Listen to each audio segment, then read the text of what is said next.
Hey everybody, it's Tyler Dockery, and I'm back with day 9 of the 30-day challenge, learning how to speak to the camera like it's a person. Trying to set up, it looks like I'm going to be going away and taking a trip here very, very soon, so this has just been at a very pivotal, a lot of different things are happening in my life right now. So just trying to get myself ready for all of this. And today I'm thinking more about life. Here in my background, I'm going to have to deal with some kind of a green curtain at some point. I've tried putting some different books back there in the back. I had the Riddler's One Bad Day, and now I've got the omnibus for Dr. McNinja. Both great items if you love comics of any kind.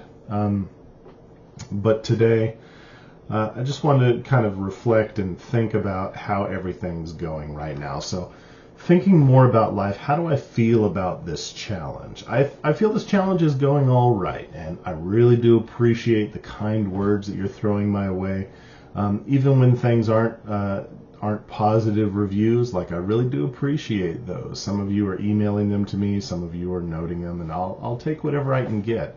It's not easy to do this, and you guys are all probably cringing pretty heavy when you watch this, but that's okay. So I feel the challenge is going well. I feel that I'm getting a little more comfortable. I feel comfortable talking to this camera, and I'm unsure if when I switch, if I will feel differently. I feel comfortable talking into this snowball mic with a little pop filter. Put down the taffy, Tubby Tammy. Tubby Tammy, put down the taffy. Seems to work okay when I go back and look at the sound, so that seems to be okay. Items here on this week. Are you comfortable in my life? No. But part of that has to do with just kind of where I am in my life right now. I have a lot of different things going on. I have very recently, we're going to be putting a dog down here probably in a week or so. We've just recently gotten a new puppy. I've had a second cancer diagnosis, and I have a surgery coming up. My mother is called to tell me that she's only going to last another couple of weeks, and I need to get up there as soon as I can. All of my seated classes got closed because more students want online class rather than seated because it's too anxiety causing to meet in person with somebody. I'm trying to think about doing some building on my land, but I can't seem to find anybody that will be willing to talk with me. They just want to say no. And, you know, I'm not very comfortable in my skin just normally being who I am. And I got kids who are heading off to college. I got kids who are heading off into high school. There's a lot of different change going on at this time. As any state employee will tell you, it's kind of a struggle to be finding money the way you want to use it, and a lot of the freelance work is fun and easy when it's around. It's easy to think, it's easy to have ideas. I can have 15 or 16 great ideas to help you and your business get off the ground, to help your business look and act like a medium-sized business, or how to go from medium to enterprise. Ideas are easy and they work, but the doing them is the hard part. So comfort is always difficult. Plus, we're also coming up on the time when taxes are coming in. So there's a lot of different things piling in. What role do friends play in my life? Early on in my life, I was a pretty big disappointment to my family and to a lot of the public at large. So friends have always played a really important part of my journey. I can always call up a friend and they know who I am, they know what I stand for, what my likes and dislikes are, and as a bonus, most of them already like me. Whereas, your family, sometimes they'll take you, sometimes they'll give you, there's a lot of history there, and it's not always positive. So family is kind of tough. It's super important. I'll give up everything for my immediate family and my original family, but family's kind of tough. Friends, on the other hand, are always there for you. If I were to call up my closest friend, who I have been friends with since high school, call them up at 2 o'clock in the morning, like when I'm telling them how bad the situation is, I can already hear him putting his clothes on to be ready to hop in the car. Like, that's the kind of friends that I have, and that's the kind of friend that I appreciate being. Money is great, power is great, but friends are forever. They have to look after their own families and their own friends too, so you can't expect everything from them. But you love them warts and all. You understand that they have points at which they are less than where you need them to be, or less than where you would want them to be, but they're human, and friends are the best. Friends will never let you down. If they do let you down, they're friends. You can get over it. It's all perfect. So friends play a big part in my life. Going up through school, if I would tell my trouble to my family, they would point out many of my misgivings and my misdeeds and what caused me to get there.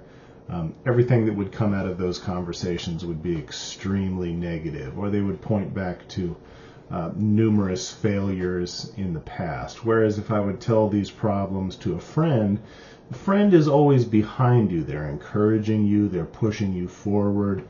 If the world is a great big monster and just trying to collapse on you, your friends are the structure that helps to hold you up from behind. That's how I feel about my friends. I hope that's how you feel about your friends, and I hope that's how your friends feel that you act towards them. If you go different places, you can meet a friend everywhere you go. You don't even have to be outgoing.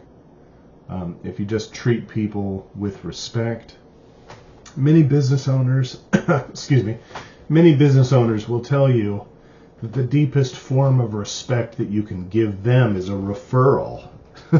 Give me some business. But when it comes to your friends and to your family, like, the deepest form of respect that you can give is just to actually listen when you talk, or to listen when they talk to you. That is the deepest, most profound respect, is just to listen. It's not to act or to give a knee-jerk reaction or just to jump into the fray. It's to listen, because sometimes you just want to complain, and you need someone who's going to tell you, hey, that sucks. And sometimes you need someone to listen and say, oh, well, I'll help you. Let me get my wrench, or whatever it should happen to be. And I think that's important. Talking about imposter syndrome. Imposter syndrome is real. It is a part of almost every person who is learning a skill. Unless you have an overabundance of confidence, in which case, bless you. But if not, that's pretty normal. We're all self-conscious. We're all worried. We all think that there's somebody out there that's better than us, and we're right. Nobody's 100% the best of the best.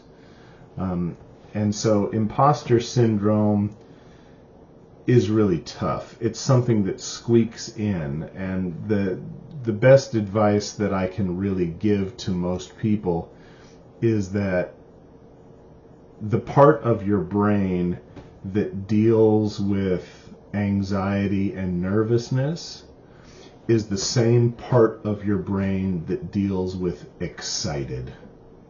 So if you're really excited about something that's going to happen, you will act with the same physical sensations that you have if you are nervous and really worried. So if you find yourself in a situation where you're nervous and worried, just get yourself psyched up like you're actually quite happy and excited to be there. And it can just be like flipping a switch.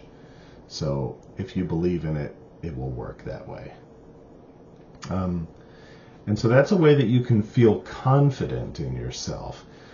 Just understand that at the end of the day, nobody's perfect. And most of the time when someone's asking you to demonstrate or show or showcase or tell, they understand that you're going to be nervous unless you're doing something where you should never be nervous, right? In which case, if you are nervous, it's okay. Just start the process out like an interview, and do your best to put yourself at ease. Some of the best ways that you can be confident is to look at your body language, and try to find ways to look and feel more open and exposed. You'd be surprised, but a lot of times smiling when you're talking is something people can hear, right? And it makes things sound more positive. Whereas if you're not as happy about things, they don't sound as positive.